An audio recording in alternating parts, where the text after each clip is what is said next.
go to Bunka. I'm a first-year student. The school is great. It's very, very, very fucking hard. The next thing that is on the docket is the dress. You literally are choosing between one of, I think, really just 5 patterns. I don't think you can compare it to Central St. Martin's. The energy is so different. It feels like being in high school or something. Like, there's like these like lockers. I have a secret one that I use to hide my magazines. Tokyo's an excellent, excellent, amazing city. You make no money. No one makes any money here.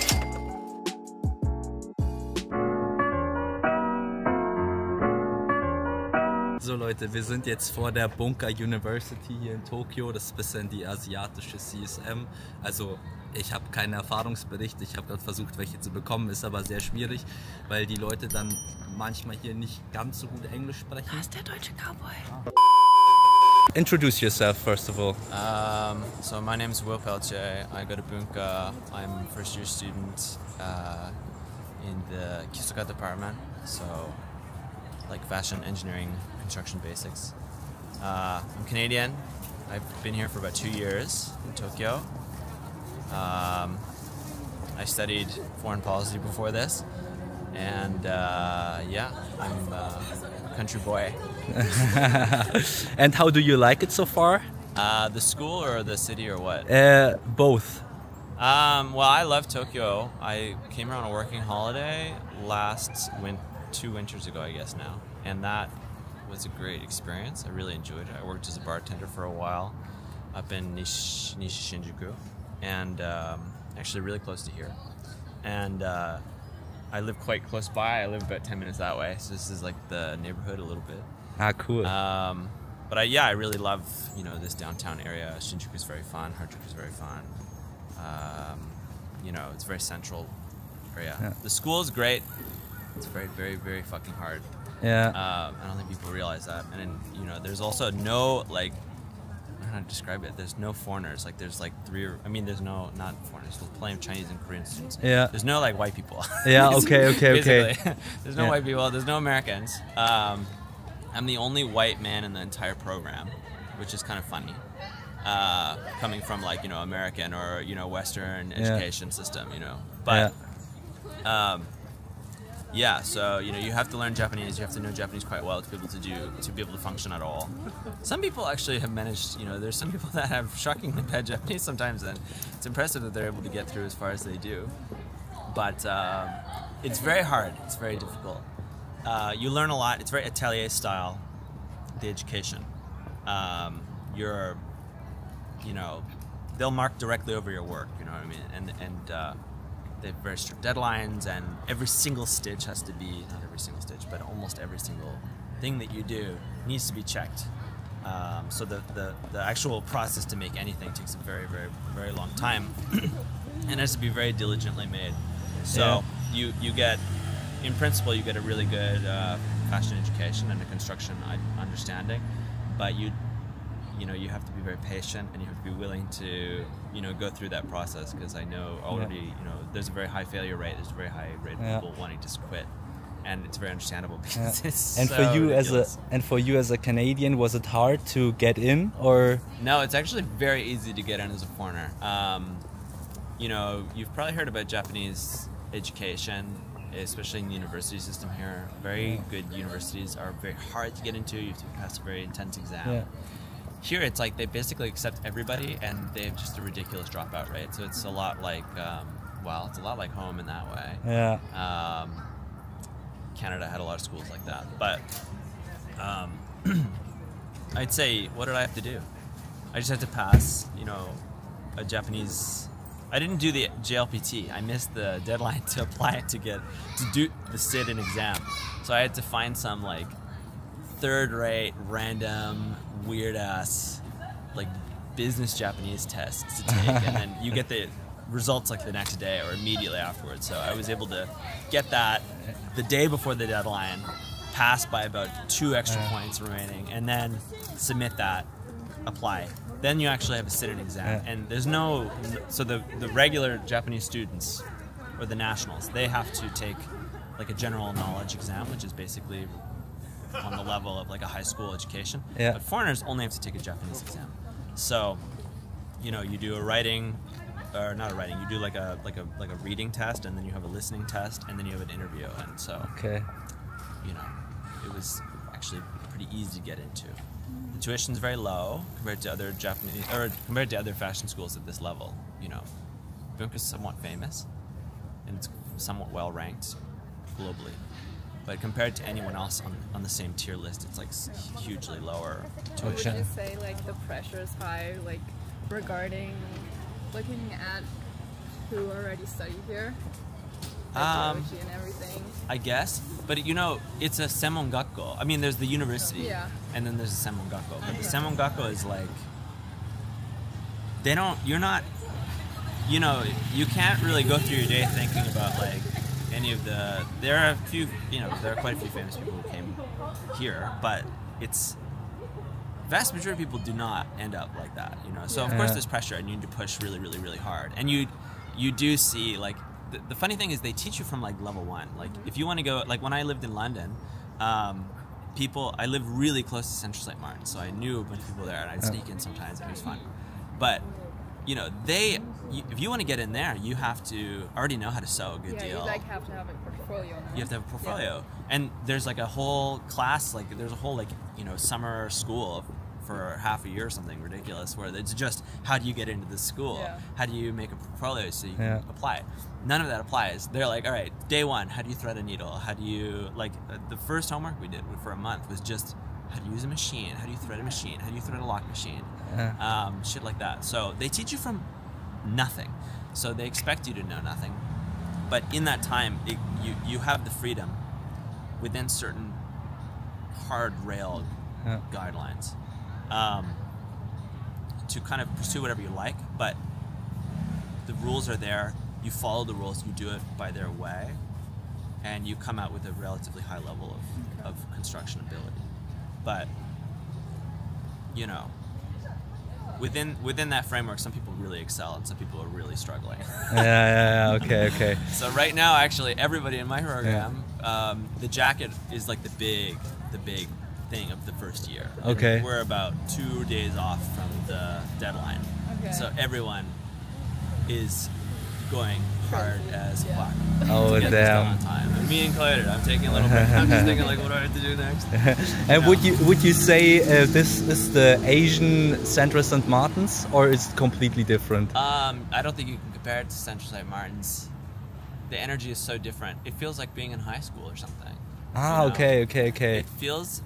There's no sense of the whimsicality that I saw in Central St. Martin's, where you're seeing people.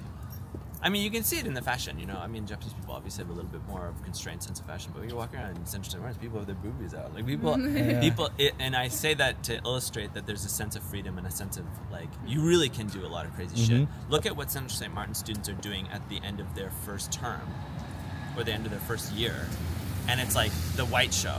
You know the White Show?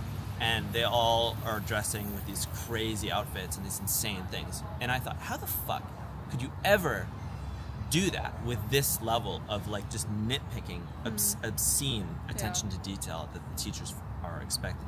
So this is like more possible. Technical it's learning extremely technical. Than like actual like artistic? Yeah, I'd say that there's substantially less of a focus on creative, like, well, it depends what you mean by design. Because you know, you can have these like, you know, Central St. Martin's loves to, like, it's they also of course have their own heritage of designers who come from that school, and it's definitely reflected in all the marketing, and it's reflected in the way that they talk about themselves. But and so you do have this like extremely, you know, like try to find the next thing, try to find a new way to express something, and it's reflected in the whole atmosphere of the school is like that. You know, you go eat at the dining hall, and you can feel like the chaotic kind of vibe. Here is so much more straightened out, and you know, there's, of course, you have a lot of leeway with what you can make. I mean, I'm only first year, but once you get into second and third, you have a lot more leeway from what I've seen. But you still have like there are rules. Like there has to be things that have to be done, you know, things that need to be done if you want to be able to move on to the next thing. You know, if you have your own personal projects, that's one thing. But you you know.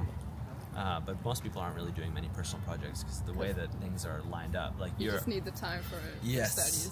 Yeah.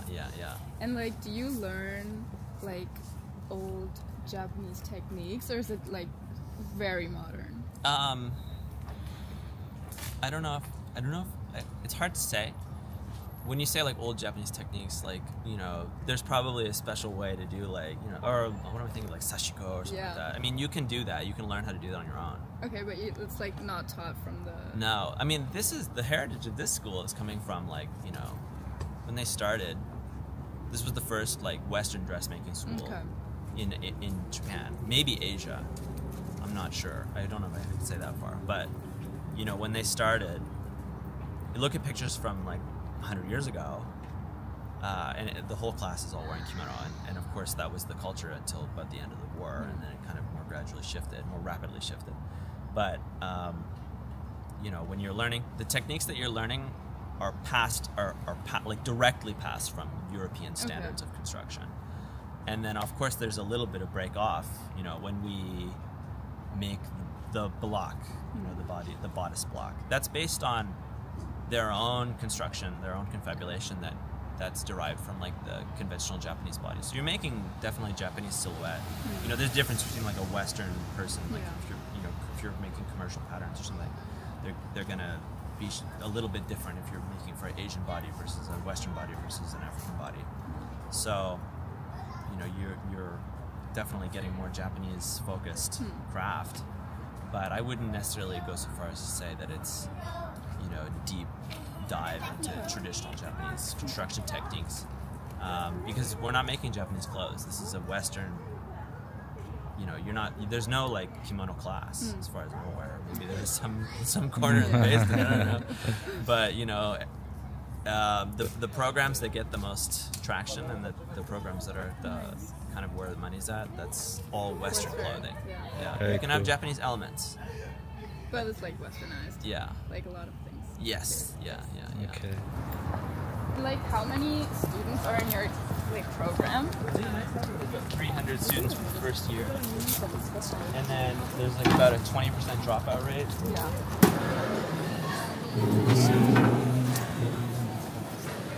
So this is the first class.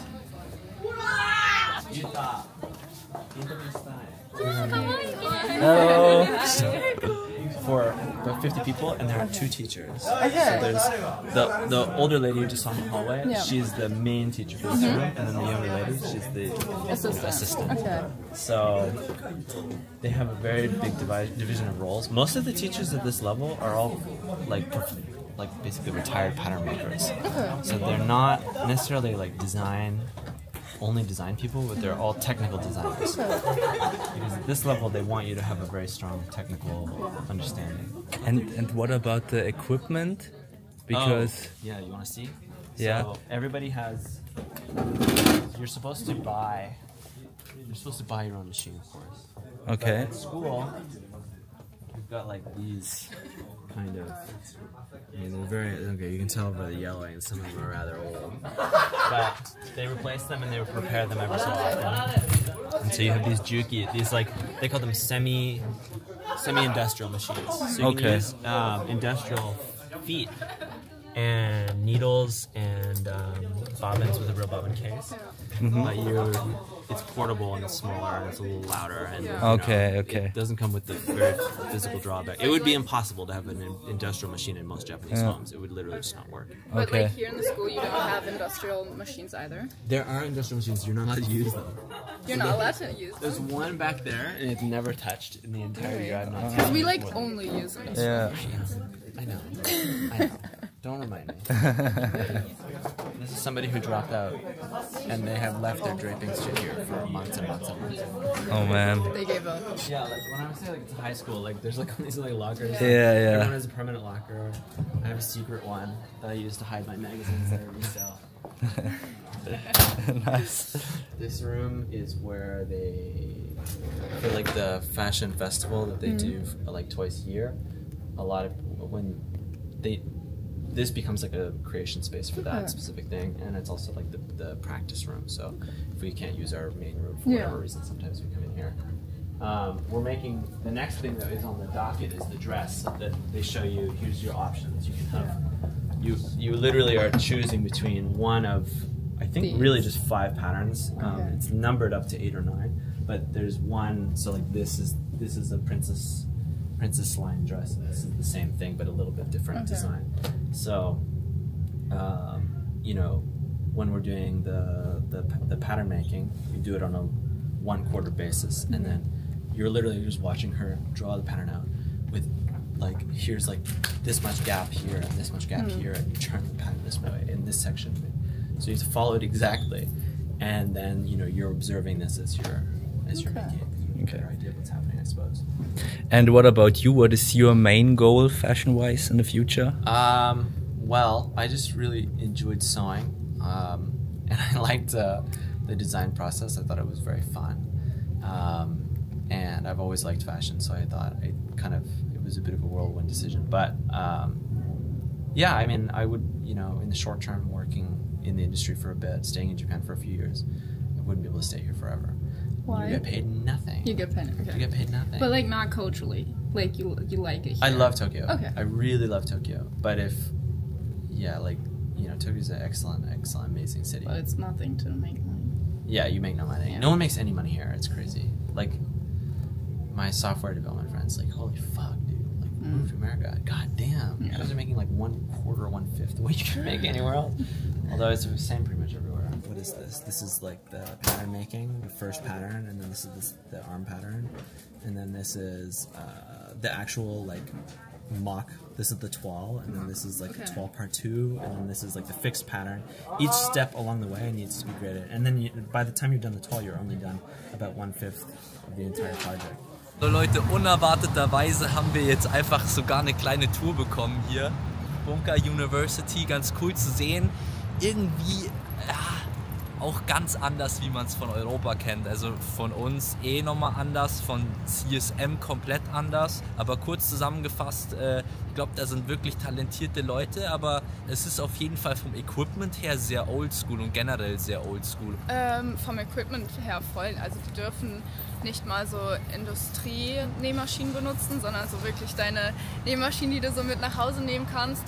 Und generell, was er uns ja auch gezeigt hat, also diese Liste, so, du musst nach jedem Step musst du es checken lassen, ob du es richtig gemacht hast und so, also wirklich so. Mit so Stempel einfach. Also mit Stempeln, also wenn du diese Stempel nicht hast, dann hast du nicht bestanden, so. Und also du musst wirklich, der hatte jetzt, glaube ich, 38 Stempel, meinte er, glaube ich, irgendwie so, für eine Jacke, also dass er halt so wirklich, es wird alles kontrolliert. Und ist sehr interessant. Ich glaube, wenn du halt so wirklich dieses Technische so lernen möchtest, ist es sau gut, weil ich glaube, danach kannst du es halt einfach unfassbar gut. Aber für mich persönlich wäre da halt zu wenig Freiheit, um tatsächlich so die Kreativität